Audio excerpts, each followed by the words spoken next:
Funding for this program is provided by Annenberg CPB to advance excellent teaching. The Roman legions, they would march across the Mediterranean world, making new conquests for the glory and profit of Rome. How did a culture that so stressed discipline and seriousness of purpose become a synonym for conspicuous consumption and public display? The rise of Rome, this time on the Western tradition.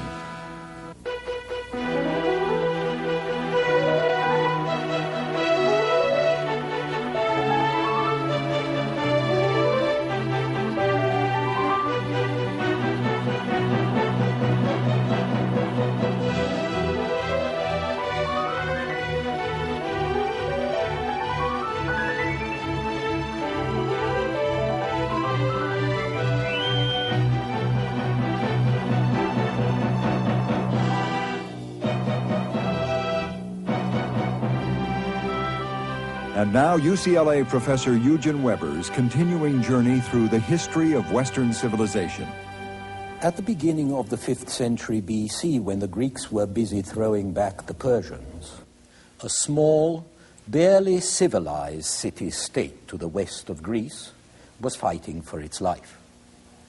It sat on a peninsula that was dominated by Gaulish tribes in the north, Etruscan warriors in the center, Greek cities to the south.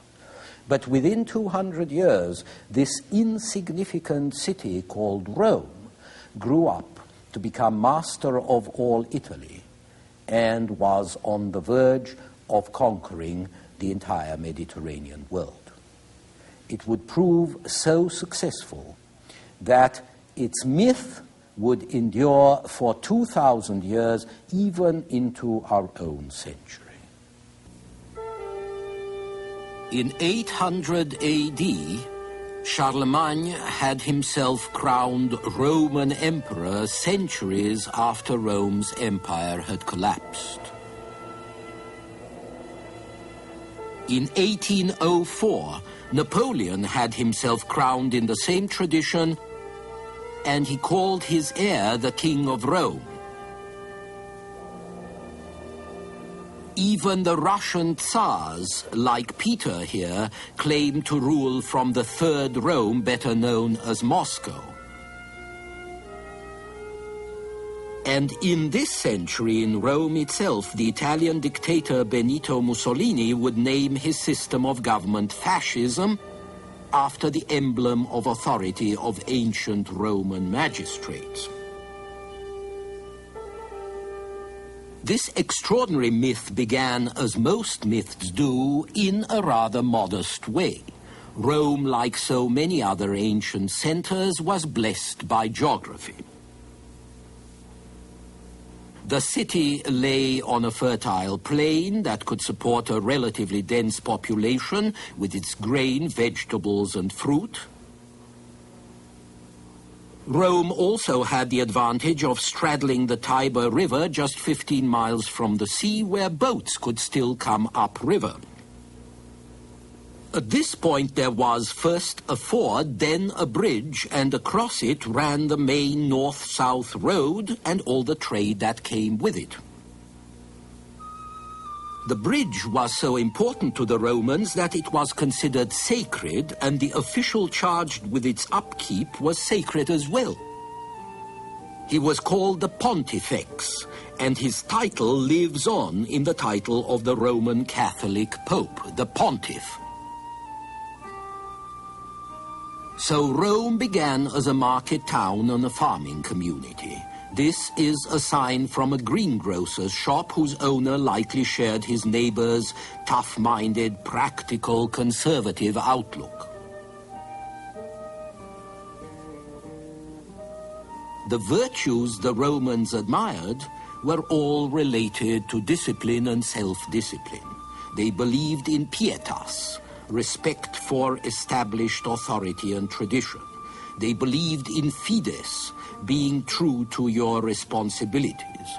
in religio, the common beliefs that bind men together, and above all, in gravitas, the sober seriousness that marks a real man.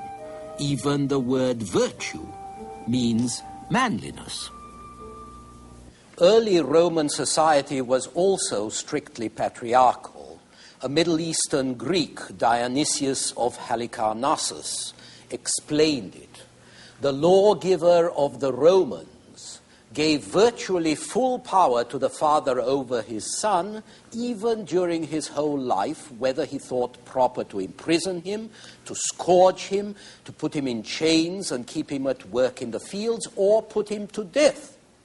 And this even though the son already engaged in public affairs, though he were numbered among the highest magistrates, though he were celebrated for his zeal for the commonwealth. As for women, they didn't think much of them or about them. A Roman in the 1st century BC wrote to his wife, "If, good luck to you, you bear offspring, if it is male, let it live. If it is female, expose it," which, of course, meant leaving it to die. One gets the clear impression that there wasn't much kidding around with ancient Romans, as you can see for yourself. They disliked disorder and luxury, which meant excess. The legend of how Rome was founded is a case in point. These are Romulus and Remus, twin brothers who were raised by a she-wolf. Remus refused to follow Romulus's strict orders to behave while the sacred boundaries of Rome were being traced. He jumped over them as if they didn't matter, and Romulus killed him. The moral of this story is that serious things should not be taken lightly. True virtue subordinates the person to the city, the individual to the state. On this solid base of gravitas, or true gravity, the Roman Republic was founded in the 6th century BC. The Romans were a conservative people, and so they wanted strong leaders, but not too strong. So the city's wealthy aristocrats, the patricians, who pretty much monopolized state office, elected 2 of their kind to the executive office of consul, but only for 1 year. These consuls had vast powers, but they were constrained by law and custom and by the power of the Senate, the main legislative branch. Since the consuls left office to sit as senators for the rest of their lives, it was a foolish consul who totally ignored or defied the will of the Senate. The Roman army also mirrored the values of this hard-bitten society. Every soldier provided his own equipment, which meant that he had to have a farm or some kind of property so he could have the necessary resources to buy a shield and helmet, a sword, a spear, and a pack on his back. If you didn't have all this, you didn't get into the army. So the landless poor did not fight. They were called the proletariat because their only contribution to the state was their proles, or offspring. They didn't pay taxes, and they had no say in how the city was run. Commoners in general were known as plebeians, and they could be small farmers, artisans, servants of the patrician landowners. For 2 centuries, the more prosperous among them would struggle for political and social rights with mixed success. But it was their army service that gave them their greatest bargaining power. The primary attraction of life in the army was a very important fringe benefit, the spoils of war.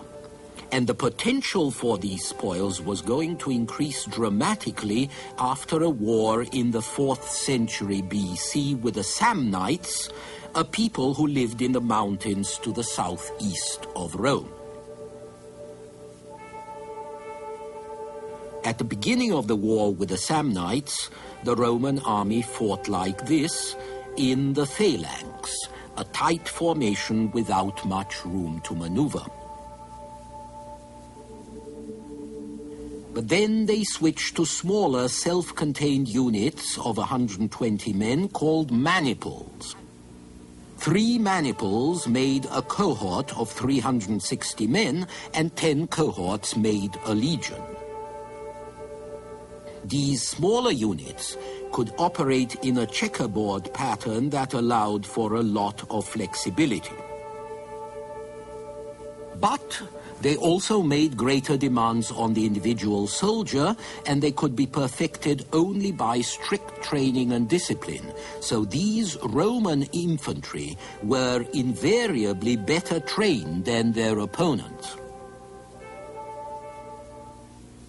The legions proved so superior in discipline and determination to the cruder troops of Rome's neighbors that by the middle of the 3rd century BC, the city on the Tiber controlled nearly all of the peninsula.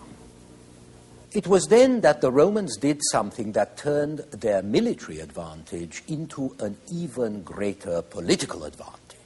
Instead of slaughtering or enslaving their defeated enemies, as was the fashion, the Romans made them allies. They took some of their land to settle Romans, and they didn't treat them all alike because the Senate's maxim was divide and rule.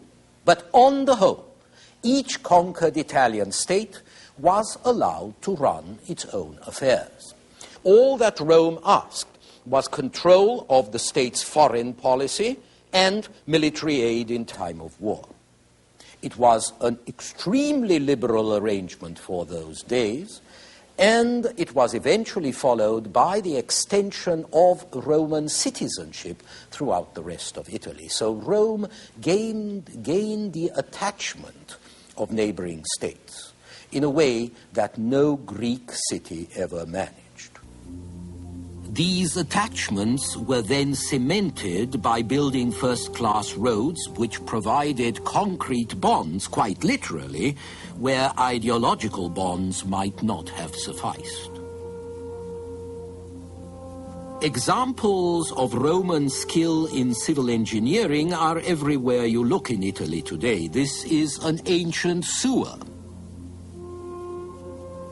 And these are the ruins of a Roman aqueduct. They serve to remind us that technology can have long-lasting political uses as well as practical ones. By 270 BC or so, their last enemies on the peninsula, the Greek cities in the south, had been brought to heel. But once Rome controlled this territory, she was going to be drawn into the wider Mediterranean sphere and would collide with the Carthaginians, the Greeks' chief business rivals and enemies. This is an artist's conception of Carthage as it might have been in the 3rd century BC when it went to war with Rome. What had begun more than 500 years earlier as a Phoenician colony in North Africa had become the greatest naval power in the Western Mediterranean. In Rome, the Senate was under increasing pressure to protect the southern cities from Carthage after the Carthaginians got mixed up in a local war in Sicily, thus upsetting the balance of power.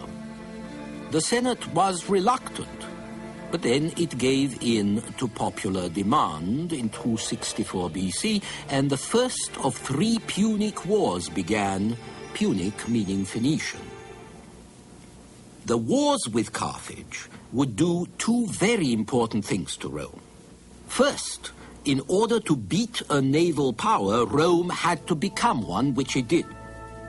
These are Roman shipbuilders helping Rome rule the waves, as every Mediterranean empire must, whether it's Athens 2 centuries before or Turkey 1700 years later. Like all sailors in the ancient Mediterranean, the Romans used galleys propelled by rowers. Galleys were invented by the Egyptians, who could sail down the Nile but needed to row back upriver. By the time the First Punic War was over 24 years later, Rome had made Sicily a province and was soon to add Corsica and Sardinia and move into Spain, a Carthaginian stronghold. Which brings us to the second result of the Punic Wars. All this territory was won by Rome's fleet, which was built to win a single war, but which ended by gaining an empire. The Romans had never meant to be drawn so far away from home, but the fleet ensured that they would be. After Rome defeated Carthage, she went on to defeat the Macedonians, the Greeks, the Asian heirs of Alexander the Great, and finally Egypt as well. But there were some close calls. The Second Punic War began in 218 BC when Hannibal, a Carthaginian general, set out from Spain to invade Italy. Since the Romans now controlled the sea, Hannibal had to go overland through 1,000 miles of hostile territory. When he made it across the first obstacle, the Pyrenees, he had about 40,000 soldiers and 37 African elephants, which were meant to strike terror in the hearts of Rome. By the time he crossed the Alps, however, he had less than half his troops and almost no elephants. Nevertheless, Hannibal was so brilliant a general that he beat the Romans to a pulp. He outwitted them, outfought them, and by 216 BC, he was camping under the walls of Rome itself. If Hannibal had succeeded as well in his political strategy as he had in his military strategy, the history of Western civilization might have been quite different. But when he called on the other Italian cities to join him against Rome, they turned a deaf ear. Rome's liberal policy towards them had paid off. While Hannibal hung around looking for support, the Roman fleet cut off his supplies and then landed troops first in Spain, then in North Africa near Carthage itself. Hannibal was forced to return home to defend his territory, and Rome was saved. When Carthage foolishly went to war one more time 2 generations later, the angry Romans obliterated the city, literally tearing it down. The Punic Empire was no more. By this time, Rome itself had profoundly changed in all sorts of ways. For one thing, the old Roman infantry, which had been formed by annual levies, was replaced by professional infantry, which signed up for long tours of duty and was paid by the state or by generals from the booty they captured. So you could use the troops for long campaigns, which were more attractive now because they could pay for themselves and even return a profit. What had begun as a quest to defend Roman borders against Carthage and against other hostile states eventually became a brutal search for territory and riches. This is how Plutarch describes a Roman victory celebration or triumph. The triumph lasted for 3 days. On the first, which was scarcely long enough for the sight, would be seen the statues, pictures, colossal images taken from the enemy, drawn upon 250 chariots. On the second day was carried in a great many wagons the finest and richest armor of the Macedonians, both of brass and steel. On the third day first came the trumpeters, who did not sound as they were wont in a procession or solemn entry, but such a charge as the Romans use when they encourage the soldiers to fight.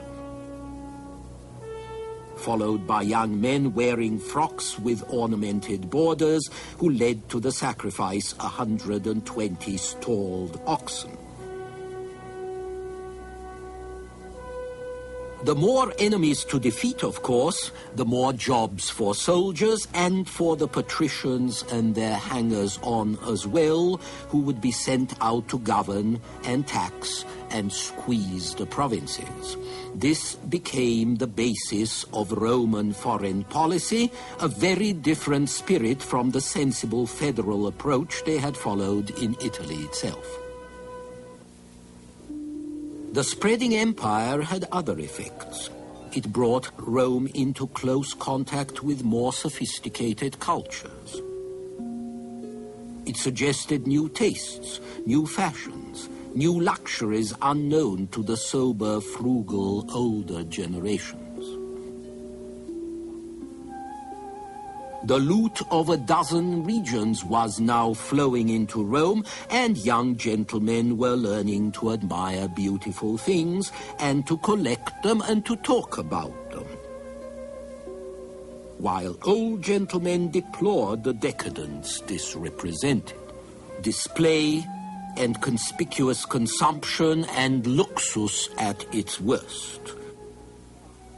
There were lots of Romans making money in the 2nd and the 1st century BC, and quite naturally they wanted to show off their wealth. This is also when expensive homes began to include a vomitorium, a room where you could go and vomit what you had just eaten, so you could go back out and eat and drink another meal. It's hard to imagine a better example of conspicuous consumption. This is what the tribune Sallust had to say about the morals of his time. As soon as wealth came to be a mark of distinction and an easy way to renown, to military commands, to political power, virtue began to decline. Poverty was now looked on as a disgrace, and a blameless life as a sign of ill nature. Riches made the younger generation a prey to luxury, avarice, pride. Squandering with one hand what they grabbed with the other, they set small value on their own property while they coveted that of others. Honor and modesty, all laws, human and divine, were alike disregarded in a spirit of recklessness and intemperance. Conspicuous consumption and large-scale display also became a part of politics. In 65 BC, Julius Caesar paid for 400 lions and 320 pairs of gladiators to fight and murder each other in one single show, all to amuse the public and gain political support.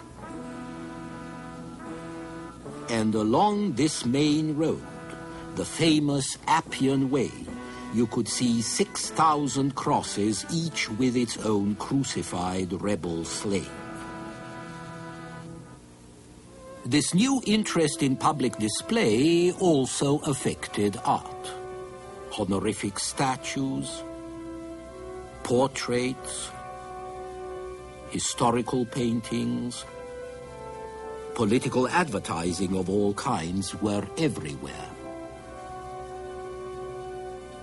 Beauty now fulfilled a public function and was heavily involved in propaganda and publicity. This concern for impressing people explains why architecture becomes the Roman art par excellence. The idea of empire would be manifested in great, solemn, spectacular buildings like these. Temples, palaces, triumphal arches and columns, reflecting the grandeur of Rome and sometimes delusions of grandeur. Colossal pride made for colossal proportions, as the Colosseum Rome's huge stadium attests, the greater the proportions, the greater the power of Rome. The richer the decorations, the richer the Roman people seem destined to become. So even if you were a poor Roman, you could still participate vicariously in this orgy of conspicuous consumption and self-congratulation. But was it enough? For a while, yes, but eventually the strain of gaining and then holding on to such a huge amount of territory was going to take its toll on the Republic, especially on its poorer citizens. We shall see how in our next program, which is about the Roman Empire.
Funding for this program is provided by Annenberg CPB to advance excellent teaching.